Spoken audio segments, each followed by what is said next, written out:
Transportation Committee for Tuesday, February 22nd is now in session. Madam Clerk, please call the roll. Representatives Boyd, Campbell, Grills, Halford, Hicks, Hurt, Kiesling, Marsh, McKenzie, Potts, Powers, Rudd, Russell, Thompson, Todd, Towns, Vital, Weaver, Whitson, Vice Chairman Hall. Here. Chairman Howe. Here. Mr. Chairman, you have a quorum. Thank you, Madam Clerk.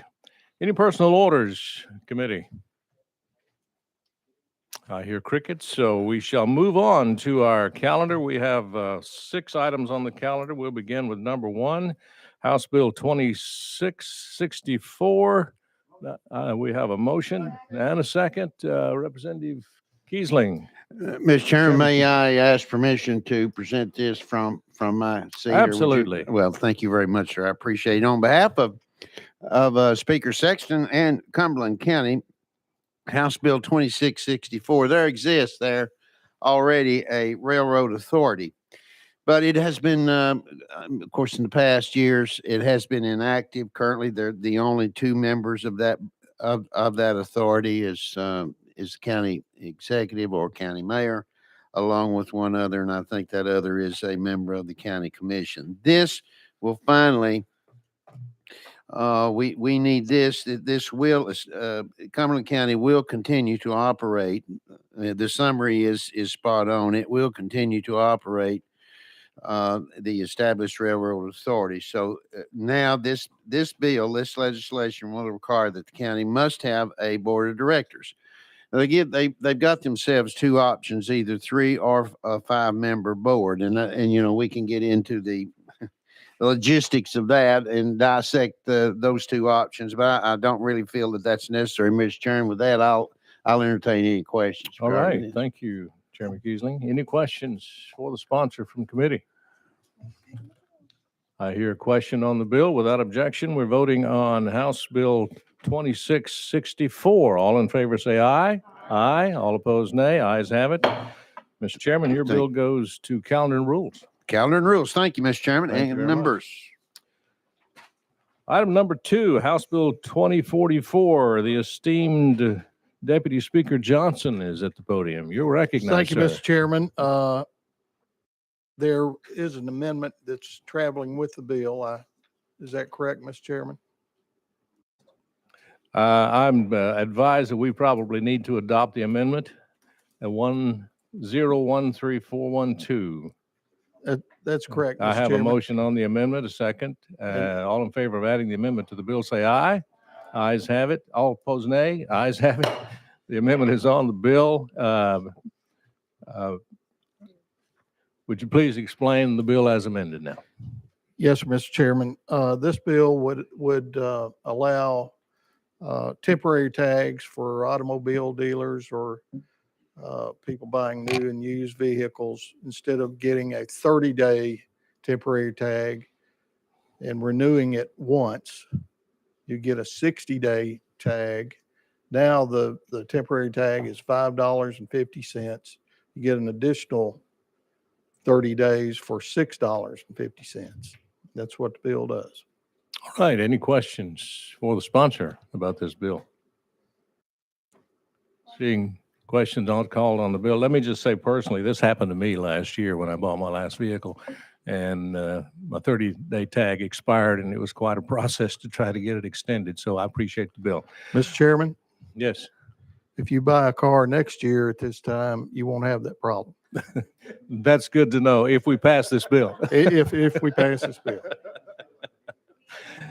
We have a question. Question's been called on the bill. All in favor of sending this bill to Finance, Ways and Means Committee, say aye. Aye. All opposed, nay. Ayes have it. Bill goes to Finance, Ways and Means. Thank you, Mr. Chairman, committee. Thank you. Item number 3 by Chairman Williams, House Bill 2542. You're recognized, sir. Have a motion and a second on the bill. And you do not have an amendment. Please explain your bill, sir. Yes, sir. Thank you, Chairman and members.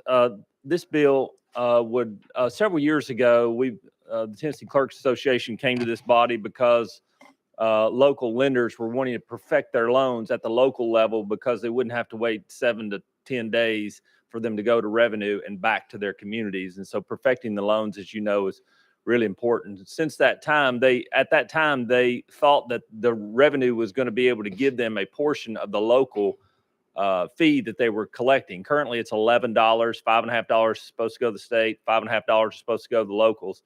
Well, because they had never done that before, revenue has decided to preserve the $11. And so since we enacted that bill, 1.7 million liens are actually perfected at your local communities. And the local clerk associations get no reimbursement for that. All this would do is would raise $3 for that fee from $11 to $14 and allow clerks in your communities to collect $3 for the work they're doing. So happy to answer any questions. All right. Any questions from the committee? Chairman, you recognize. Yes, Chairman. Is this an increase overall or just an increase to locals from the state? It's an increase of the local amount, which is not currently going to the locals, but the overall fee that the ratepayers would pay prior to this bill would be $11. With this bill, would be $14. All right, thank you. Any other questions? No comments. All right. We're voting on House Bill 2542. All in favor, say aye. Aye. All opposed, nay. Ayes have it. Your bill goes to Finance, Ways, and Means Committee, Chairman. Thank you, Chairman and members. Item number 4, House Bill 1921 by Representative Wright. We have a motion. Do I hear a second? I have a second. And we have an amendment. Is that correct that makes the bill? Yes. Okay. House Bill 1921, the amendment is 013408. That's what I have. Let's put the amendment on the bill. All in favor of adding this amendment to the bill, say aye. Aye. All opposed, nay. Ayes have it. The amendment's on the bill. Please explain your bill, Representative Wright, as amended. Thank you, Mr. Chairman, committee. First, a moment of personal privilege. Sure. I ask that everyone keep on your hearts and minds today that there are men and women standing in harm's way in service to this country around the world. That's right. This is House Bill 1921, Staff Sergeant Ryan Christian Knaus, last soldier killed in action in Afghanistan. He grew up in northeast Knox County with parents and grandparents. It's where he met his spouse. He is a graduate of Gibbs High School. This bill will rename a section of State Route 331 and 131 in his memory, and I ask for your kind consideration. Very good. Any questions or comments? Chairman Kiesling, you're recognized. Thank you, Chairman. And Representative Wright, I take it since this has been and you used the term a rename. That's the reason. Oh, I thought I misunderstood. This is a designation as a memorial spot, or a memorial section of highway. Well, I was going to lead up to this question.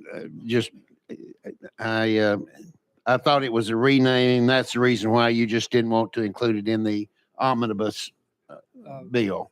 The reason that I've requested it not be in the omnibus bill is because of the death, the last killed in action in Afghanistan. I got you. Thank you very much. Thank you, Chairman. Appreciate it. Thank you. Any other questions? I might comment in talking to the representative. I understand if you remember the news when we were, as a nation, was withdrawing from Afghanistan, and there were 13 killed. And this gentleman was the last of the 13 killed as we were withdrawing. I think it's significant, and I appreciate the fact you brought a separate bill to honor his memory. Thank you, Mr. Chairman.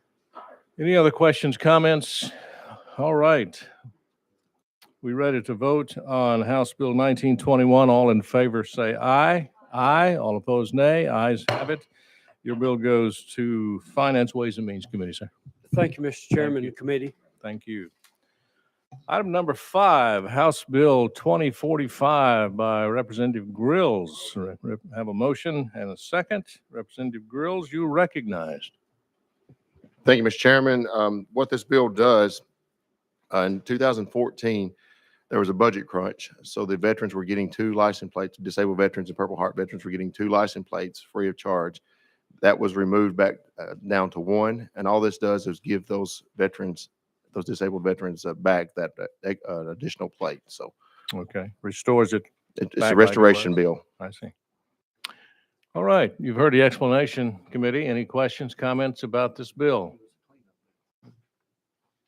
Seeing none, we're voting on House Bill 2045. All in favor say aye. Aye. All opposed, nay. Ayes have it.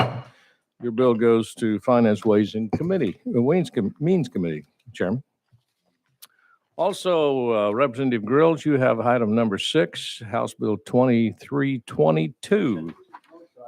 I have a motion and a second, and I believe we do have an amendment. Is that correct? Yes, sir. All right. Is that 013937? Yes, sir. Okay. We have a motion and a second on the amendment. All in favor of adding the amendment to the bill, say aye. Aye. All opposed, nay. Ayes have it. The amendment is on the bill. Please explain your bill, Representative Grills, as amended. Thank you, Mr. Chairman. But can we talk with legal and let them explain exactly what this amendment does? Because there was a few questions last week that were somewhat confusing. And we put this amendment on there for clarification, and he's going to give us a little bit better Okay. explanation. Without objection, we will go out of session. And legal, you're recognized.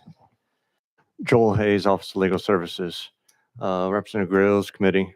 So last week in the subcommittee, there were questions about the determination of individual unemployability. That is a determination that is made by the Department of Veterans Affairs. The veteran that is requesting that has to submit the paperwork. It goes before a board. They evaluate all the evidence before them to determine whether or not the person is entitled to a rating of an individual employability. And according to the VA, in order to receive that rating, you have to have at least 1 service-connected disability rated at 60% or more, or 2 or more service-connected disabilities with at least 1 rated at 40% or more and a combined rating of 70% or more. And you can't hold down a steady job that supports you financially. That is substantial gainful employment because of that service-connected disability. Odd jobs, a person can work odd jobs, but again, the key is they cannot hold down a job that will support them financially. And that's what part of the evidence that needs to be submitted to the Department of Veterans Affairs for that determination to be made. And so this amendment essentially clarifies that the determination of individual unemployability is to be determined by the Department of Veterans Affairs, and it also references the 3 regulations in the Code of Federal Regulations that specify those requirements. Okay. Committee, any questions for legal on this amendment? Seeing none, we will go back into session. We are back in session. Okay, we're back on the bill as amendment. Representative Grills, you're recognized. Thank you, Mr. Chairman. The purpose of this legislation is to recognize that a veteran that is 100% unemployable due to service-related injuries is eligible for a disabled veteran's car plate. All right. Any questions, comments? Question has been called on the bill. We're voting on House Bill 2322. All in favor say aye. Aye. All opposed, nay. Ayes have it. The bill goes to Finance, Ways and Means Committee. Representative Grills. That completes our calendar. We'll make a comment and let you know that Senator Haggerty is in the Legislative Lounge. He'll be there from 8:30 to 9:30 this morning and providing breakfast for the good legislators who show up. So if you want to go see your senator and chat with him, he will be there, probably there now, but between 8:30 and 9:30. Any other comments? Representative Towns, you're recognized. Mr. Chairman, thank you. I looked out in the audience, Mr. Chairman, and I saw my classmate from 1994 when we got elected. Both he and I got elected. I'm the last of the Mohicans in that class. And once y'all help me welcome Charlie Curtis, my good friend and my brother out here. Charlie Curtis. Good old Charlie. Good to see you, Charlie. All right. Thank you, sir. Do I hear a motion? We are adjourned.